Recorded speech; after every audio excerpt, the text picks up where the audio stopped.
हमारी आज की कहानी उस समय की है जब धरती नई नई बनी थी। धरती पर ज्यादा जीव जंतु नहीं थे, लेकिन जो भी थोड़े बहुत थे वो काफी खतरनाक थे। इस नई धरती पर कुछ इंसान भी थे और वो ही सबसे खतरनाक और बेरहम थे। इस नई धरती पर एक आदमी दौड़ रहा था क्योंकि उसने जानबूझकर एक जानवर को अपने पीछे लगाया हुआ था। जल्दी ही जानवर एक गड्ढे में गिर जाता है, जिसके बाद आदमी अपने साथियों को बुलाता है। देखते ही देखते कई इंसान सामने आते हैं और ये सभी लोग पहाड़ी कबीले से वास्ता रखते थे। पहाड़ी कबीले का सरदार जीरा भी यहीं पर था और उसके साथ उसके दोनों बेटे भी थे। बड़े बेटे का नाम हीरा जबकि छोटे बेटे का नाम बिस्मा था। सरदार जीरा के कहने पर बिस्मा गड्ढे में कूदता है और अपने हाथों से ही जानवर को मार देता है। जानवर की मौत के बाद ये लोग उसकी लाश लेकर चलने लगते हैं। कुछ देर बाद रात हो जाती है और पहाड़ी कबीले के लोग अपनी गुफा तक पहुंच जाते हैं। गुफा की लड़कियां कब से इनका इंतजार कर रही थी। ये लोग जैसे ही उनके पास आते हैं तो लड़कियां उनका स्वागत करती हैं। बिस्मा के सामने खड़ी लड़की का नाम जीवो था। जीवो बिस्मा को चाहती थी, लेकिन बिस्मा उसे नहीं चाहता था। कुछ ही देर बाद सरदार जीरा के कहने पर कबीले की औरतें जानवर का मांस पकाने लगती हैं। इस बीच जो भी मांस खाने की कोशिश करता है जीरा उसे सजा देता था। जल्दी ही मांस बनकर तैयार हो गया, जिसके बाद जीरा उसके पास आता है और एक बड़ा सा टुकड़ा लेकर चला जाता है। जीरा के बाद उसका बड़ा बेटा हीरा मांस का टुकड़ा लेता है और उसके बाद बिस्मा की बारी आती है। इन तीनों के बाद जो भी मांस बचा था उस पर पूरा कबीला टूट पड़ता है। धरती नई नई बनी थी, इसलिए इंसान भी नए नए थे। ये नए इंसान भी जानवरों जैसे थे क्योंकि इनमें प्यार नाम की कोई चीज नहीं थी। इन नए इंसानों के लिए सिर्फ एक ही चीज मायने रखती थी और वो चीज थी पेट भर खाना। जीरा का पेट अभी भी नहीं भरा था, इसलिए वो अपने बेटे बिस्मा से उसका टुकड़ा छीन लेता है। बिस्मा भी भूखा था, इसलिए वो गुस्से में आकर जीरा से लड़ाई शुरू कर देता है। जीरा लड़ाई में काफी तेज तरार था, इसलिए बिस्मा उसका ज्यादा देर मुकाबला नहीं कर पाता। जीरा उस पर इतने हमले करता है कि उनसे बचता बचता बिस्मा गुफा से बाहर ही आ जाता है। बाहर आकर जीरा इतना जोरदार हमला करता है जिससे कि बिस्मा गुफा से नीचे ही गिर जाता है। अगले दिन सुबह ही बिस्मा को होश आता है। गुफा से गिरकर वो मरा नहीं था, बल्कि जिंदा ही था। उसके सामने अब बिल्कुल नई दुनिया थी, क्योंकि गुफा से गिरते गिरते वो ऐसी जगह गिरा था यहाँ पहाड़ी कबीले के लोग कभी नहीं आए थे। बिस्मा अब इस नई दुनिया की तरफ बढ़ने लगा। रास्ते में उसे एक ज्वालामुखी नजर आता है, जिसे देखकर पहले तो वो डर जाता है, लेकिन जल्दी ही खुद को संभाल कर फिर से आगे बढ़ने लगता है। थोड़ा आगे जाने पर उसे एक बड़ा सा डायनो भी नजर आता है। डायनो उससे काफी दूर था, इसलिए बिस्मा को उससे कोई खतरा नहीं था। एक लंबे सफर के बाद वो समुद्र के पास पहुंच गया। उसने आज पहली बार समुद्र देखा था, इसलिए वो काफी हैरान था। इस समुद्र के पास कुछ लड़कियां भी थीं। ये लड़कियां समुद्री कबीले से वास्ता रखती थीं और ये समुद्र से मछलियां पकड़ रही थीं। समुद्री कबीले की सबसे खूबसूरत लड़की का नाम लिविया था और उसने बिस्मा को दूर से देख लिया था। बिस्मा भूखा प्यासा था, इसलिए वो बेहोश हो गया और तभी उसके पास लिविया आती है। पहाड़ी कबीले के लोगों के बाल काले थे, जबकि समुद्री कबीले वालों के गोल्डन थे। कुछ ही देर बाद बिस्मा को समुद्री कबीले में लाया गया। समुद्री कबीले वालों ने पहली बार काले बालों वाला इंसान देखा था, इसलिए सभी उसे देखकर हैरान हो रहे थे। ये लोग पहले बिस्मा को एक जगह लिटाते हैं और फिर उसे आराम करने को कहते हैं। दूसरी तरफ पहाड़ी कबीले के लोग शिकार पर थे और जल्दी ही उनकी नजर पहाड़ी पर खड़े एक जानवर पर पड़ती है। सरदार जीरा खुद इस जानवर का शिकार करना चाहता था, इसीलिए वो अकेला ही पहाड़ी पर चढ़ने लगा। कबीले के बाकी लोग दूसरे रास्ते से ऊपर चढ़ने लगे थे। जल्दी ही जीरा पहाड़ी पर पहुंच गया, लेकिन वो जानवर को नहीं पकड़ पाता। वो अभी भी पहाड़ी पर झूल रहा था और इसी बीच हीरा की नजर उस पर पड़ती है।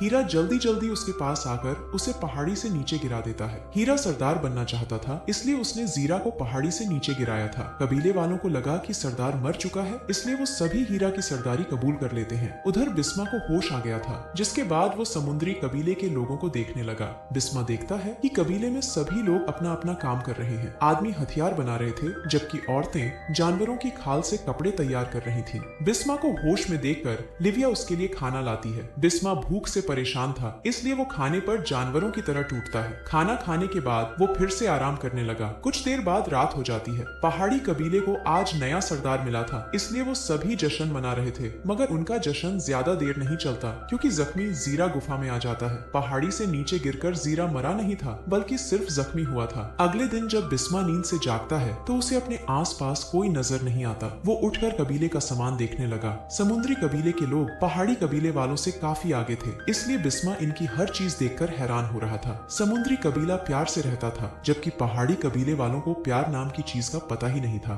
सामान देखने के बाद जब बिस्मा बाहर आता है तो वो देखता है कि सभी लोग काम कर रहे हैं। एक आदमी बिस्मा के पास आकर उसे हथियार चलाने की ट्रेनिंग देने लगा। इसी बीच लिविया भी उसके पास आ जाती है। वो पहले उसे खुद का नाम बताती है और फिर उससे उसका नाम पूछती है। बिस्मा को नाम बताने के बाद वो उसे कबीला दिखाने लगी। कबीला देखकर बिस्मा काफी खुश हो गया क्योंकि समुद्री कबीला काफी खूबसूरत था। बिस्मा को कबीला दिखाने के बाद लिविया उसे मछली पकड़ना भी सिखाती है। बिस्मा ने कभी मछली नहीं पकड़ी थी, इसलिए काफी कोशिशों के बाद भी वो मछली नहीं पकड़ पाता। इसी बीच एक डायनो कबीले पर हमला कर देता है। डायनो के हमले के कारण पूरा कबीला डर गया था। कबीले के आदमी गुफा में छुपने लगे जबकि बिस्मा अकेला ही डायनो का मुकाबला करने लगा। उसके पास एक ही हथियार था और वो उसी से डायनो का मुकाबला कर रहा था। उसका हथियार जब डायनो को नहीं मार पाता तो वो एक लकड़ी का टुकड़ा उठाता है और उसी से ही डायनो को मार देता है। बिस्मा की बहादुरी देखकर पूरा कबीला हैरान हो गया। लिविया को तो वो पहले से ही पसंद था और आज उसने उसका दिल भी जीत लिया था। पूरे कबीले को पता चल गया था कि लिविया बिस्मा को चाहने लगी है। कुछ देर बाद बिस्मा गुफा में था और इसी बीच उसके पास एक आदमी आता है। ये आदमी भी लिविया को चाहता था, इसीलिए वो साला बिस्मा से जल रहा था। वो बिस्मा को मारने लगा और बिस्मा भी उसका मुकाबला करने लगा। इसी बीच जब कबीले के लोग अंदर आते हैं तो साला आदमी उनसे झूठ बोलता है कि बिस्मा हथियार चुरा रहा था। कबीले का सरदार उसकी बात मान जाता है और बिस्मा को कबीले से बाहर निकाल देता है। लिविया को बिस्मा पर पूरा यकीन था, इसलिए वो भी अपना कबीला छोड़ देती है और बिस्मा के साथ चल पड़ती है। लिविया ने फैसला कर लिया था कि वो वहीं जाएगी,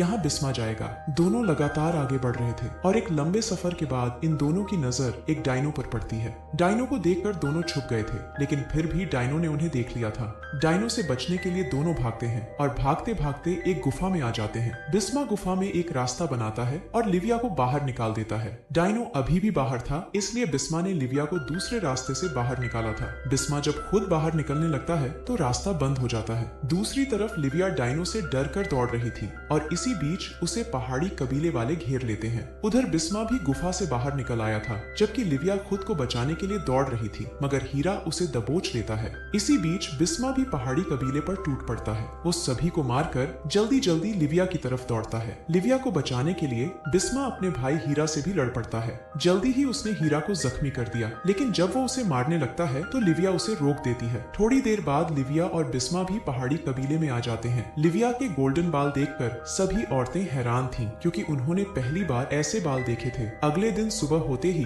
बिस्मा लिविया को पास वाली नदी में लाता है। खुला पानी देकर लिविया उसमें नहाने लगी। वो बाकियों को भी पानी में बुलाती है, जिसके बाद सभी पानी में आ जाते हैं। पहाड़ी कबीला पहली बार पानी में उतरा था, इसलिए ये सभी लोग बेहद हैरान थे। लिविया जैसे ही नहाकर बाहर आती है तो एक डायनो पक्षी उसे उठाकर ले जाता है। बिस्मा पक्षी के पीछे तो भागता है, लेकिन वो उस तक पहुंच नहीं पाता। वैसे लिविया की किस्मत अच्छी थी, क्योंकि पक्षी उसे समुद्री कबीले के पास फेंक कर चला गया था। वो थोड़ी सी जख्मी थी, लेकिन फिर भी जिंदा थी। लिविया अपने कबीले में तो पहुंच गई थी, लेकिन वो अभी भी बिस्मा के पास जाना चाहती थी। वो अपने कबीले से मदद मांगती है ताकि वो उसे बिस्मा तक पहुंचा सके। उधर बिस्मा भी लिविया को ढूंढ रहा था और जल्दी ही उसे लिविया नजर आ जाती है। एक दूसरे को देखकर दोनों खुश हो गए थे। इसी बीच हीरा के आदमी भी उन तक पहुंच जाते हैं, जिसके बाद लड़ाई शुरू हो जाती है। बिस्मा और समुद्री कबीले वाले उनसे लड़ते लड़ते पहाड़ी कबीले की गुफा तक पहुंच गए थे। हीरा लिविया को उठाना चाहता था, इसीलिए ये लड़ाई शुरू हुई थी। लड़ाई के बीच में ही ज्वालामुखी फट जाता है, जिस कारण बड़े बड़े पहाड़ टूटने लग जाते हैं। ज्वालामुखी फटने के कारण हाहाकार मच गया था, जिसमें जीरा जैसे लोग भी मारे जाते हैं। हीरा को बिस्मा ने मार दिया था, लेकिन फिर भी आज कई निर्दोष लोग मारे गए थे। कहानी के आखिर में बिस्मा और लिविया जिंदा बच गए थे। बिस्मा उन लोगों का सरदार बन चुका था जो ज्वालामुखी से बच गए थे। ये लोग धीरे धीरे आगे बढ़ने लगे थे, क्योंकि इनके पास अब रहने की कोई जगह नहीं थी। इसी के साथ इस कहानी का यही